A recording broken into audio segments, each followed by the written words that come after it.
What country is this? If you want a place with great climate all year round, if you want a place where debt to GDP is falling, yes, Constant, take credit, you deserve some of it. You want a place where youth and general employment is going up. If you want a country that is rated top 5 in starting a new business in the World Bank's Ease of Doing Business survey, if you want a country with political stability, if you want a country that has a well-respected legal system, whether the Chief Justice is acting or not. David is asking me if I'm not respectful of my visa. If you want a country that is near to the biggest market in the world, that country, the country that fits that best is Jamaica. I'm here about economic growth, and I've been around looking at Jamaica for a long time from all kinds of positions. Jamaica is the place.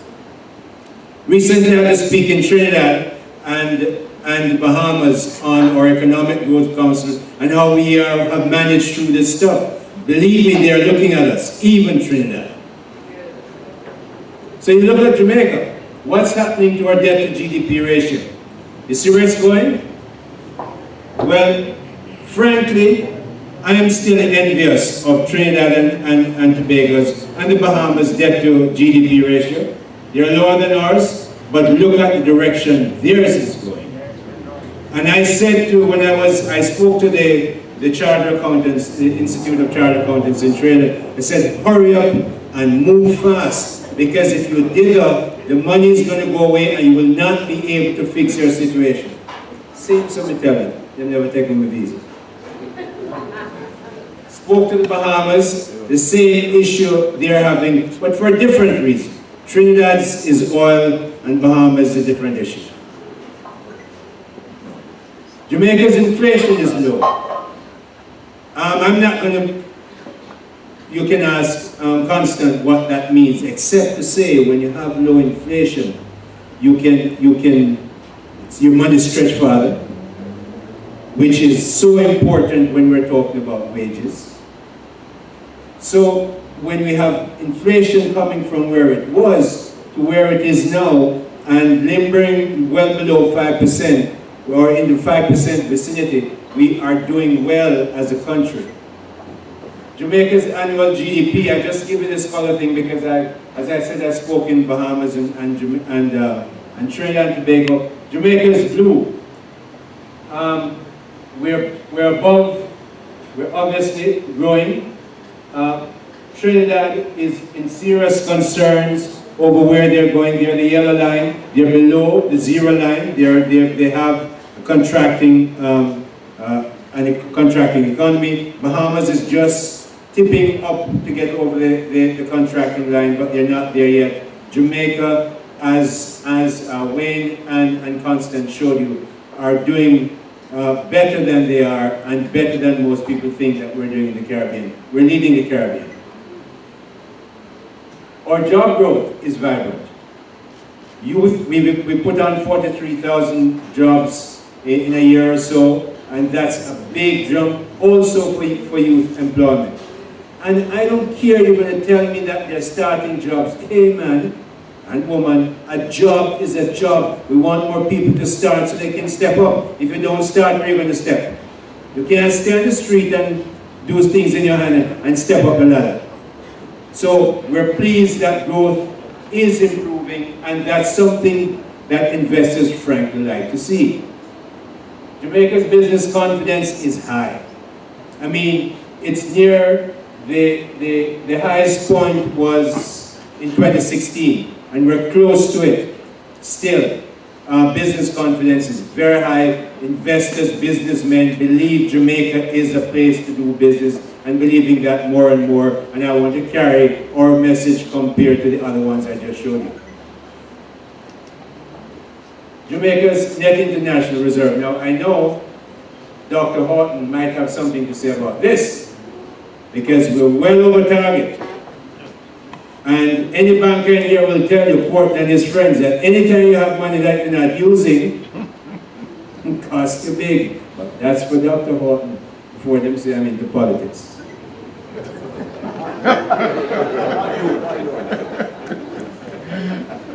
Now, we love to beat up on ourselves. And sometimes, many times, we're unwise. Stop doing it. If we're not doing well in crime, let's go out and fix it. Let's demand that it be fixed. If we're not doing well in agriculture or education, let's go out and fix it. Let's not beat up on ourselves, because you know what? In the ease of doing business put together by the World Bank, not a political party, the World Bank, they say that we're better than the Dominican Republic, and you hear often they tell us how the Dominican Republic is great. We're better than the Bahamas. They keep telling us how the Bahamas is great. We're better than Barbados. And Barbados believe they are great. We're better than Trinidad and Tobago, and I'm not going to say anything about that. I don't want any trade war or anything to start. We're better than all of them. Stop beating up on Jamaica. Let's grab what is good and run fast with it. Not run with it. Fast with it.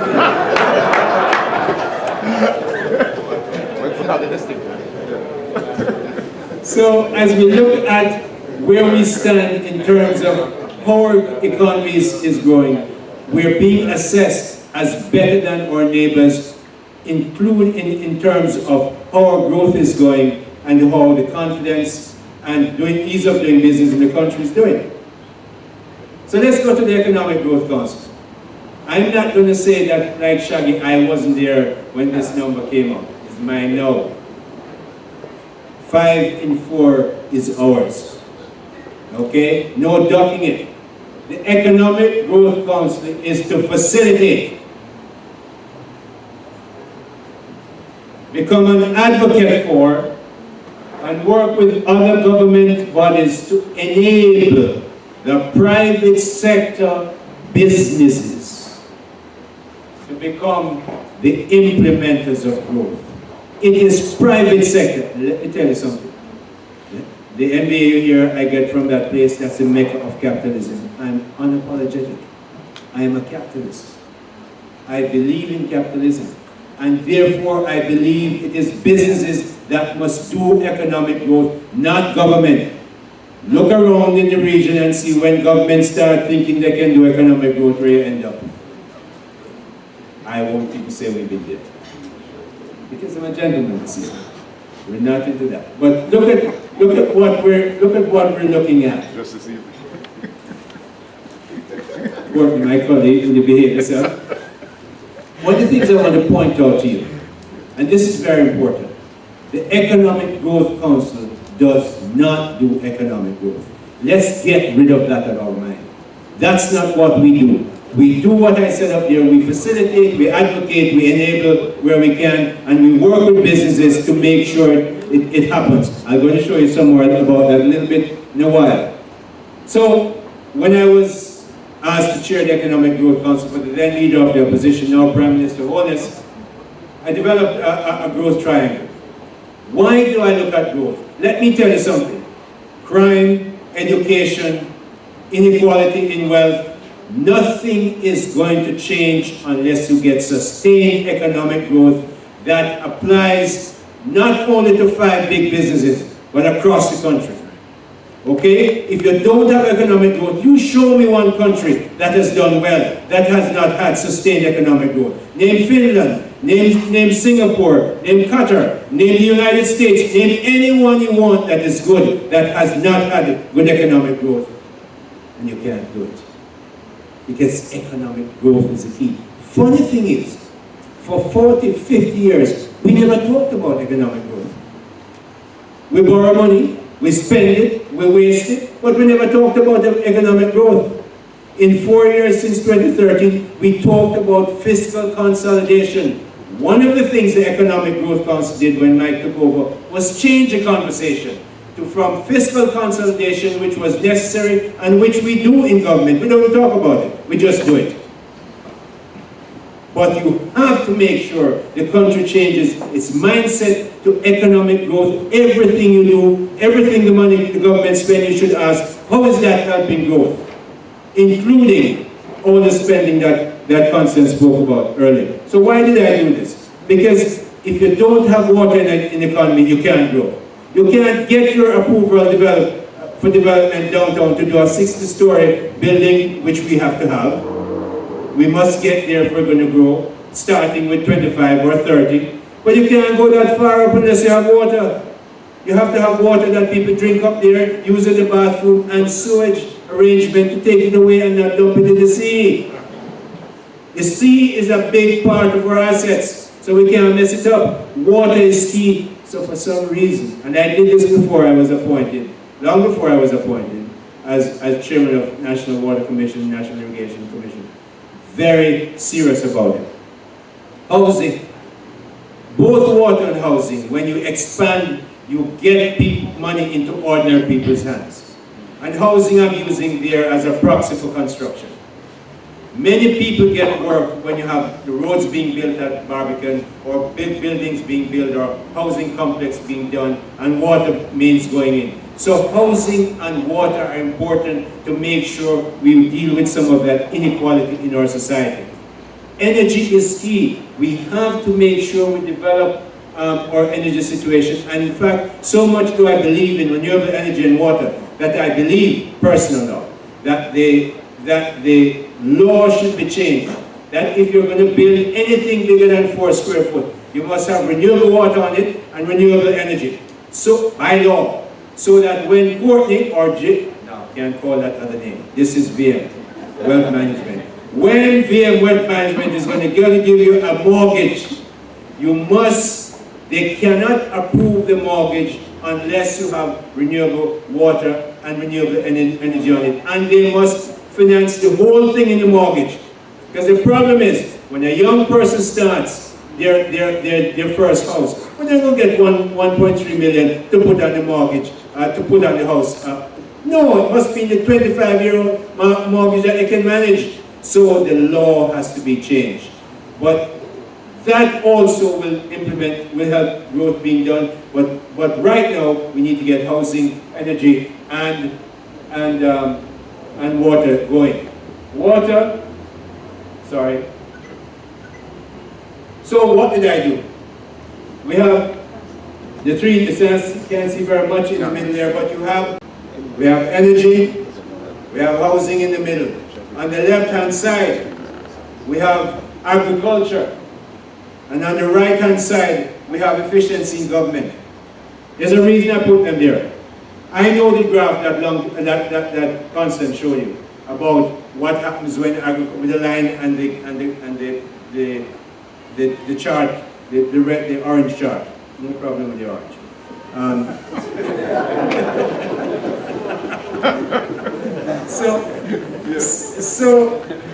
When you look at agriculture, we have to fix agriculture, and this is what we have to do.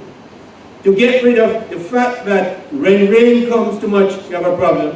When sun comes too much, you have a problem. You have to move to covered agriculture. Went to Israel, I see what they do in Israel and elsewhere. Covered agriculture, make sure you can even it out. But you need to have irrigation, so we're doing the Essex Valley thing in southeast St. Elizabeth, and what a wonderful parish. That place, St. Elizabeth. But we also include Manchester. Okay? Because we together form a big part of the bread basket. Very generous of So, we're putting in additional irrigation, not only there in St. Anne, across the country. You have to have the irrigation, covered agriculture, but we have to do something more.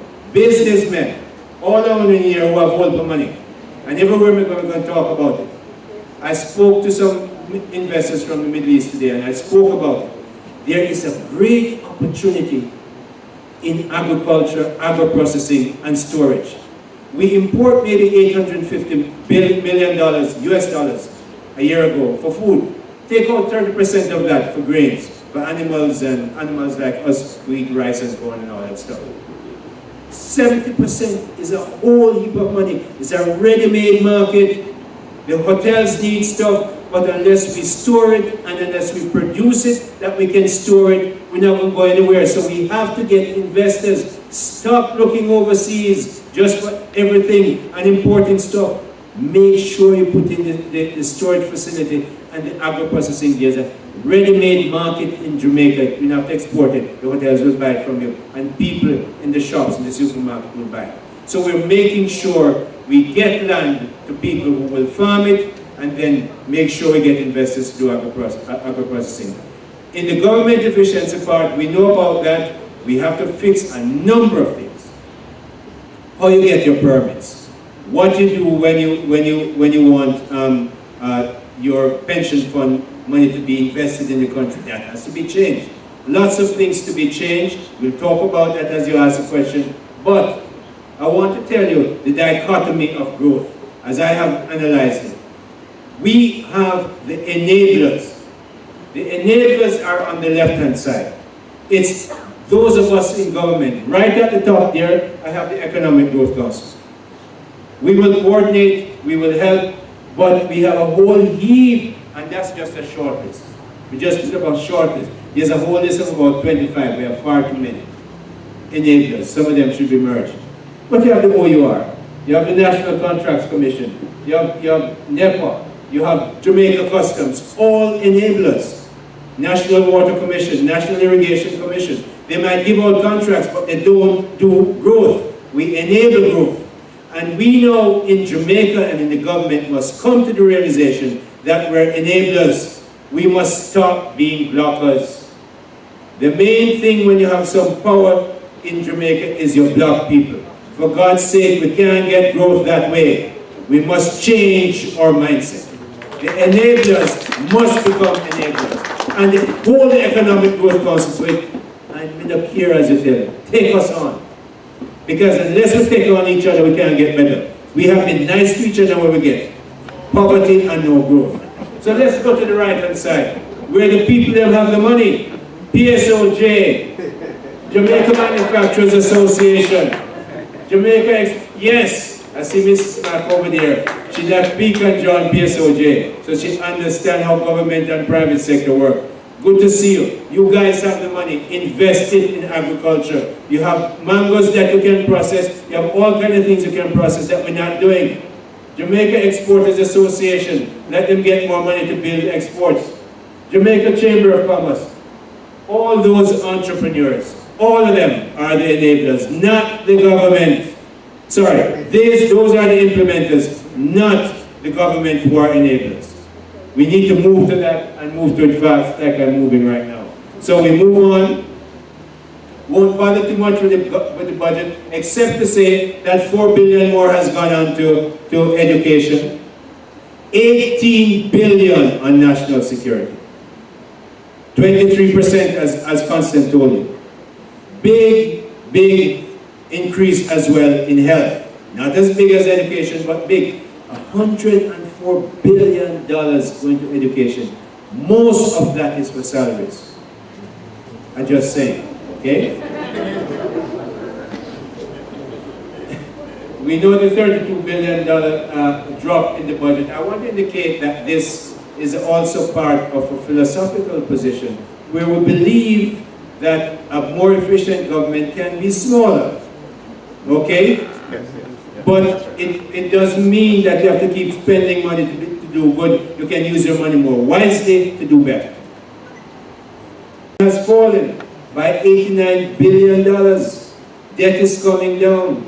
Constant, you have a number there that you and your friends have to look at. Dr. Andre will talk to you about. No new taxes.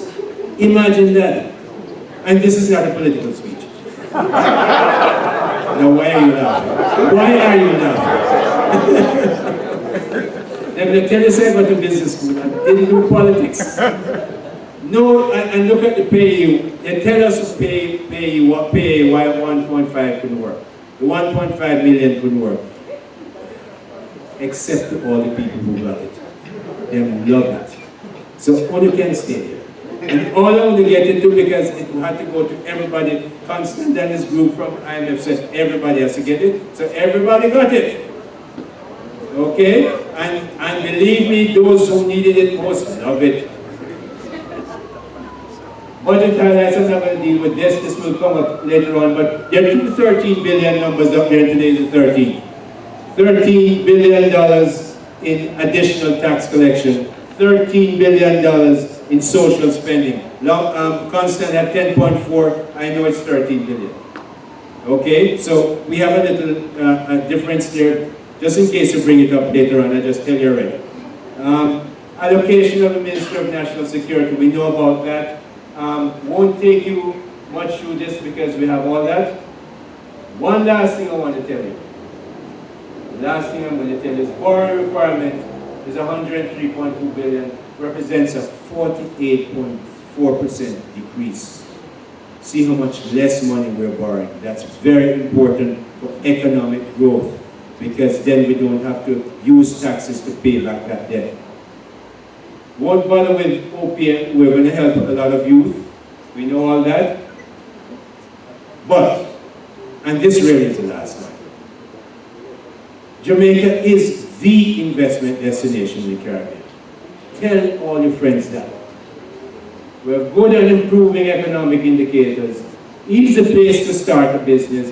The problem is, after you start a business, there's a problem. We need to fix it, and the EGC is working on that. And not pretending that it's easy after you start to get everything else. It's not. Stable currency and strong foreign exchange position. No new taxes. Jamaica is poised for solid and sustained economic growth. And I believe that, and thank you.